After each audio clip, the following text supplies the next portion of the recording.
Bonjour à tous, voici la correction des exercices que vous aviez à faire pour mercredi. Exercices 31, 32, 35, 36 et 38. Alors, pour l'exercice 35 et l'exercice 36, il s'agissait de vous faire poser ces additions pour le 35 et ces soustractions pour le 36. Donc, bon, voilà, là, je ne vais pas corriger, hein, vous deviez en plus vous vérifier vous-même à la calculatrice. Si vous ne vous rappelez pas de ces techniques qui sont quand même largement vues à l'école primaire, vous me le signalerez quand on reviendra en classe et je vous réexpliquerai individuellement. Mais je pense que beaucoup quand même se rappelaient de ces techniques qui sont l'essentiel de ce qu'on apprend en primaire. Alors, je passe donc maintenant directement à l'exercice 31. Donc là, vous aviez un petit morceau de carte qui était représenté dans cet exercice, qui correspond à la partie sud de la vallée du Rhône.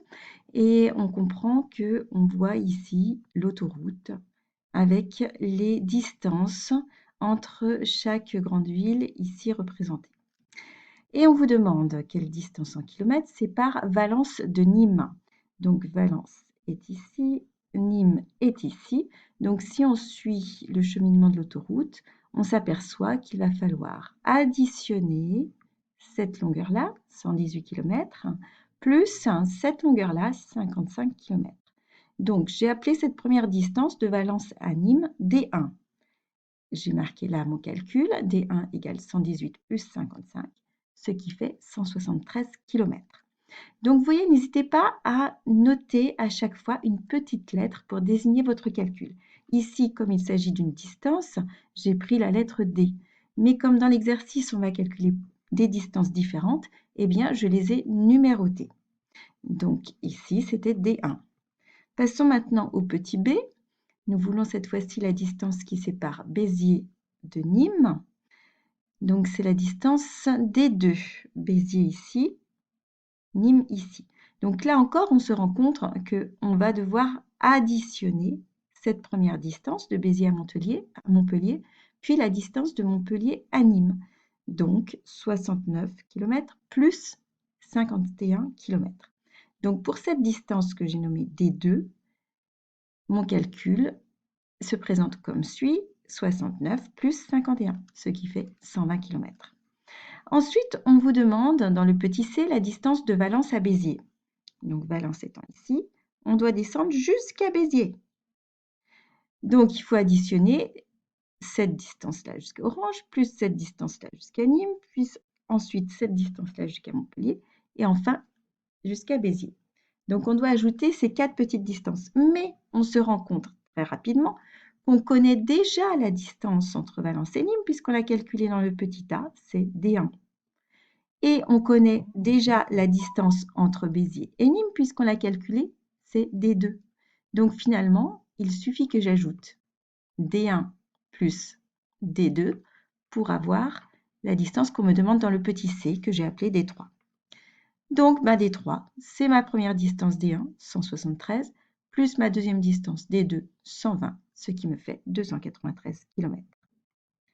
Allez, je passe maintenant à la correction de l'exercice 32. Donc dans l'exercice 32, vous aviez un cadran qui vous disait distance to destination, distance jusqu'à la destination. Et si on lit l'énoncé, qu'est-ce qu'on nous dit? Un avion de ligne doit effectuer un vol de 9325 km. Et voici ce que l'on peut lire sur un écran de contrôle durant le vol.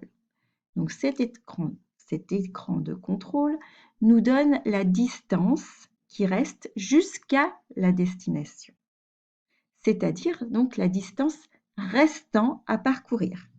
Donc si je fais un petit schéma pour m'aider, on sait tout d'abord, d'après l'énoncé, que la distance totale de ce vol, c'est 9325 km.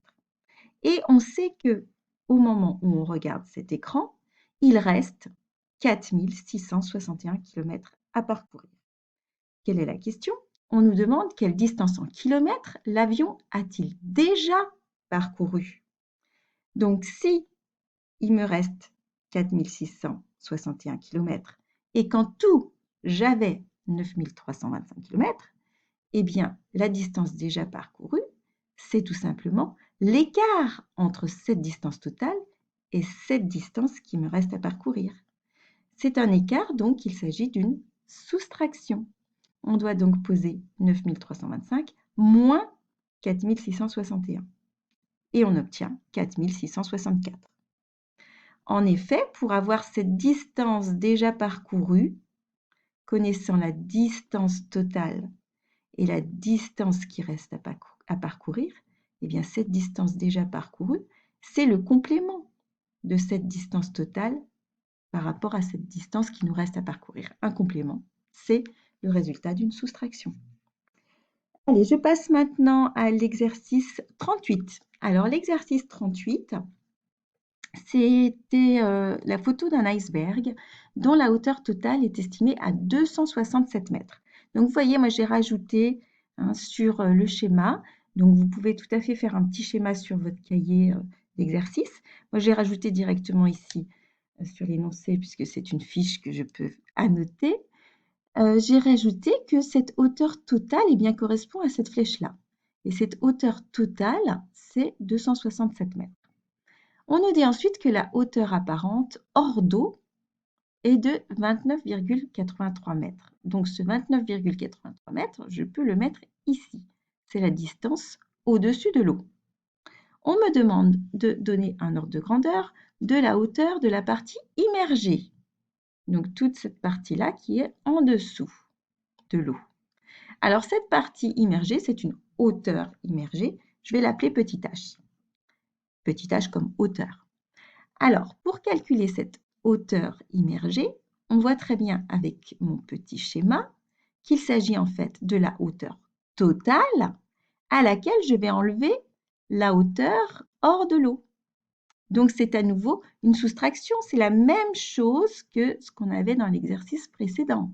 C'est le même principe.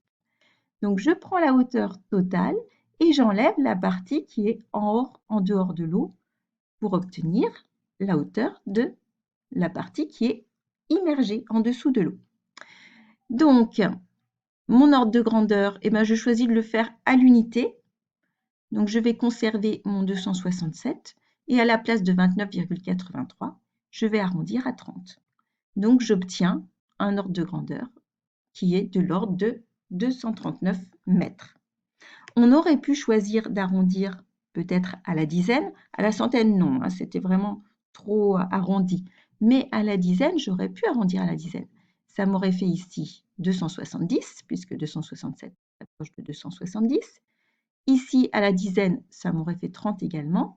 270 moins 30, j'aurais obtenu dans ce cas-là un ordre de grandeur de 240 mètres qui était tout à fait valable aussi comme ordre de grandeur. Et puis, dans le petit b, on me demande de calculer la distance exacte. Donc là, je fais l'opération exacte, 267 moins 29,83. Alors, je peux poser ça au brouillon et ensuite vérifier la calculatrice. On obtient 237,17 mètres. Voilà pour ces exercices. Donc, j'insiste bien sur le fait qu'il est utile d'avoir un petit schéma pour bien comprendre la situation. Ici, mon petit schéma, je l'ai fait sous la forme d'un segment que je viens couper en deux parties. Le segment total, c'est la distance totale. Et puis, il y a une partie qui est la distance qui reste à parcourir. Ce petit trait-là représente la position actuelle de l'avion. Et ici, ce qu'on cherche, c'est la distance déjà parcourue. De même, ici, avec l'iceberg, j'ai fait aussi un petit schéma. J'ai représenté ici la hauteur totale, ici la hauteur hors de l'eau, et ici la hauteur immergée que je veux calculer. Avec ce petit schéma, je vois très rapidement que je vais devoir faire une soustraction. Voilà pour ces corrections. À bientôt pour une nouvelle vidéo.